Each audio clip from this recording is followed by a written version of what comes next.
Halo semuanya, Assalamualaikum warahmatullahi wabarakatuh. Kembali lagi di TBAP Channel daily vlog ibu rumah tangga dengan segala kesibukannya di rumah. Kesibukan aku kali ini seperti biasa ini ya, dari pagi hari. Sebenarnya tadi tuh aku udah bangun ya teman-teman dari jam 5. Cuman belum berkegiatan langsung untuk hari ini. Tadi tuh kayak ke air dulu dan segala macam. Jadi ini sekitar jam 6 kurang aku baru mulai kegiatan. Yang pertama aku mau setrika dulu celana kerja suami aku karena udah habis stoknya. Karena mbak tuh udah beberapa hari nggak datang, ada beberapa urusan. Rencananya mbak tuh datangnya hari ini. Jadi ya udah deh, aku setrikanya satu aja buat kerjanya suami aku hari ini.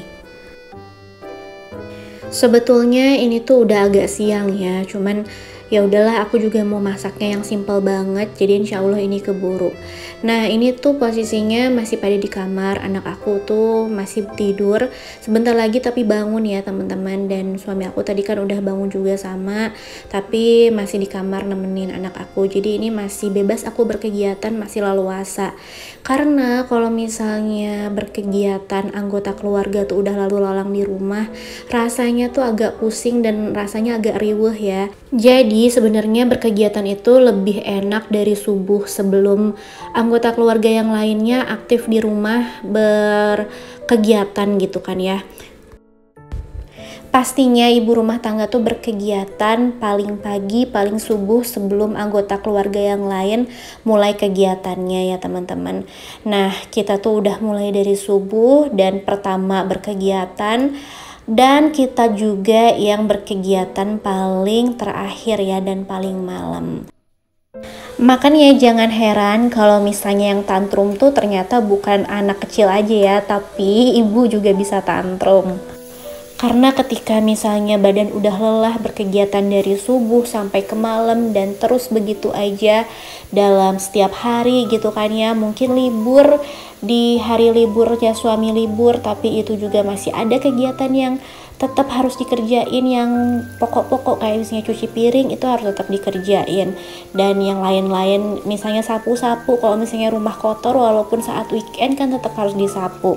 Nah ketika kita lagi jenuh kayak gitu ya teman-teman, terus ketika anak misalnya lagi pengennya digendong atau lagi ada anggota keluarga yang sakit dan kita juga badannya lagi kurang fit, mungkin suami lagi nggak bisa bantuin karena lagi banyak kerjaan, rasanya tuh aduh pengen tantrum aja gitu kan ya. Menurut aku kondisi kayak gitu tuh wajar aja terjadi, karena ibu juga seorang manusia ya teman-teman, punya batasnya, punya rasa capeknya, dan punya batas kesabaran waktu. Walaupun sebenarnya katanya kesabaran itu nggak punya batas, tapi apa ya, kita juga punya batas perasaan yang kalau misalnya itu udah terlampaui jadinya tuh kita tuh udah mumet sendiri gitu kan. Nah ini aku sambil berkegiatan ya teman-teman. Aku tadi sambil bikin tumisan sawi putih, cuman pakai bawang merah, bawang putih seperti biasa, ditambahin daun salam.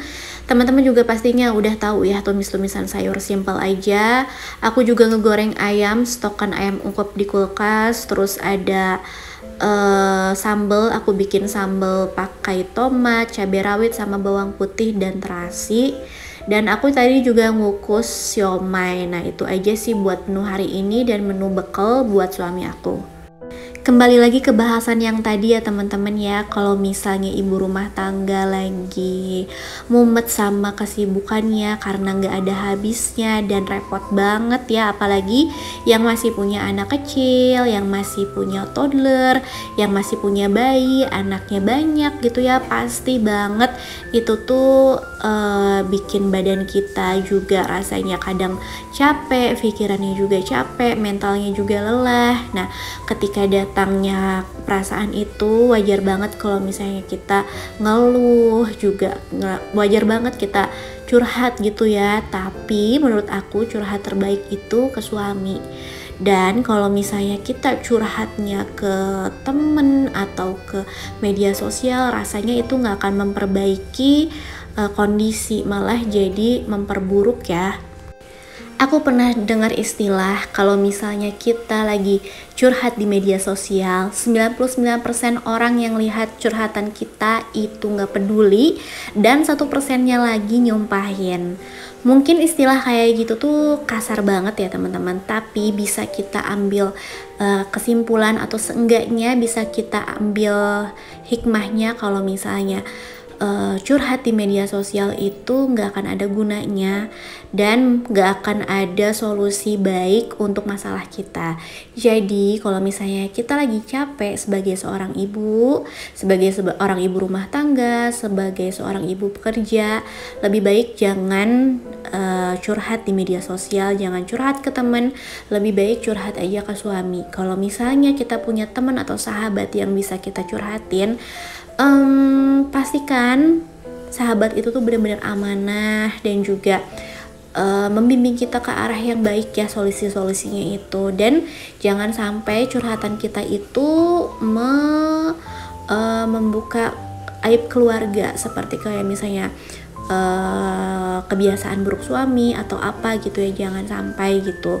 Nah kalau kayak gitu malah jadinya curhatan kita tuh malah nyampe di orang lainnya bukan hal yang baik, tapi malah terdengarnya tuh hal yang buruk-buruknya aja, malah nanti solusinya nggak dapet gitu kan ya. Begitu juga kalau misalnya kita curhatnya sama orang tua atau saudara, nah takutnya masalahnya nggak seberapa, tapi kalau misalnya sampai ke orang tua dan saudara malah jadinya besar gitu, terdengarnya besar, diperbesar-besar, atau mungkin mereka justru yang lebih sakit hati sama masalah kita gitu, padahal sebenarnya masalahnya nggak seberapa gitu kan teman-teman. Jadi lebih baik teman curhat kita tuh suami kita sendiri ya. Nah, tapi biar kita tuh curhatnya dapat reaksi yang sesuai dengan harapan kita dari suami gitu, dan dapat solusi yang baik juga, terus juga suami juga enak mendengar curhatan kita, nggak terdengar seperti menghardik atau mengeluh yang nggak ikhlas, dan suami juga ngasih solusinya pun dengan kepala yang dingin.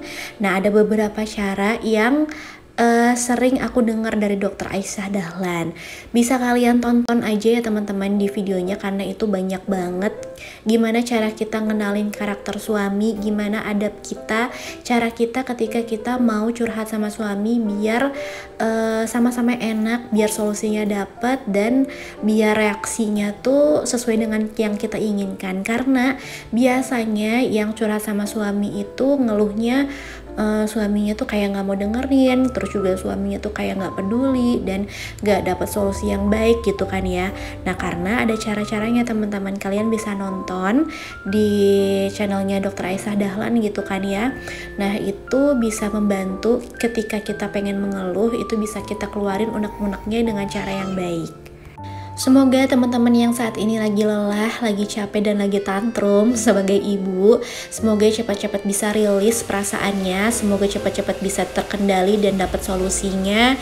Jangan lupa kita lagi mencari solusi, bukan mencari masalah baru. Jadi kita mencari solusi dengan cara yang baik, dengan cara yang benar ya teman-teman. Jangan malah uring-uringan, marah-marah dan nambahin masalah baru.